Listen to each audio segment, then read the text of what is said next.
Good afternoon friends.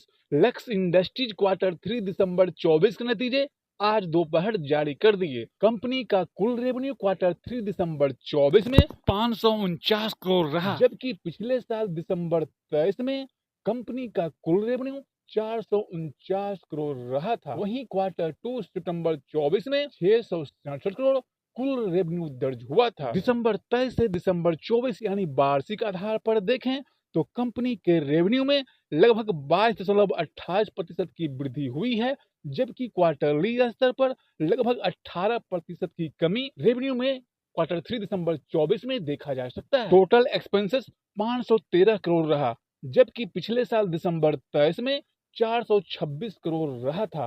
वहीं quarter 2 सितंबर 24 में 617 crore company का कुल एक्सपेंसेस रहा था। दिसंबर 23 से दिसंबर 24 यानी वार्षिक आधार पर देखें तो कंपनी के एक्सपेंसेस में लगभग 21% की बढ़ोतरी हुई है, जबकि क्वार्टरली स्तर पर लगभग 17% की कमी कंपनी के एक्सपेंसेस में क्वार्टर 3 दिसंबर 24 में देखने को मिलता है। आइए एक नजर कंपनी के नेट प्रॉफिट पे डालते हैं, जहां पिछले साल दिसंबर 2023 में कंपनी का नेट प्रॉफिट 20.97 करोड़ रहा था। वहीं क्वार्टर 2 सितंबर 24 में 50.72 करोड़, जबकि क्वार्टर 3 दिसंबर 24 में देखा जाए तो कंपनी का नेट प्रॉफिट 32.64 करोड़ दर्ज हुआ है। यानी वार्षिक आधार पर देखें तो कंपनी के नेट प्रॉफिट में लगभग 57% की बढ़ोतरी हुई है, जबकि क्वार्टरली स्तर पर देखें तो लगभग 18% की कमी कंपनी के नेट प्रॉफिट में क्वार्टर 3 दिसंबर 24 में देखा जा सकता है। अर्निंग पर शेयर यानी ईपीएस,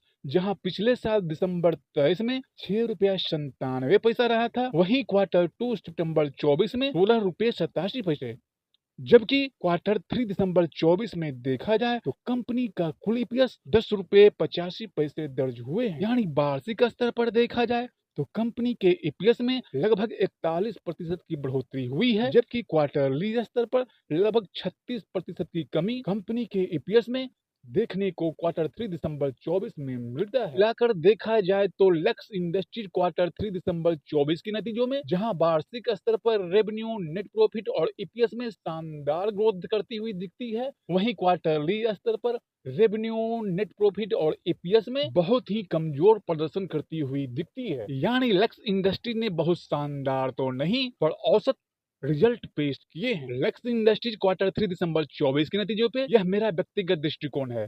कृपया इससे कोई खरीद बिक्री की सलाह न समझें। मैं कोई सेबी पंजीकृत सलाहकार नहीं हूं और न ही किसी तरह के निवेश की सलाह देता हूं। अध्ययन के दृष्टिकोण से यह वीडियो कैसा है, कृपया अपना महत्वपूर्ण सुझाव हमें दें और चैनल को लाइक, शेयर, कमेंट और सब्सक्राइब करना न भूलें। मिलते हैं अगले विश्लेषण में। आप सभी का बहुत बहुत धन्यवाद।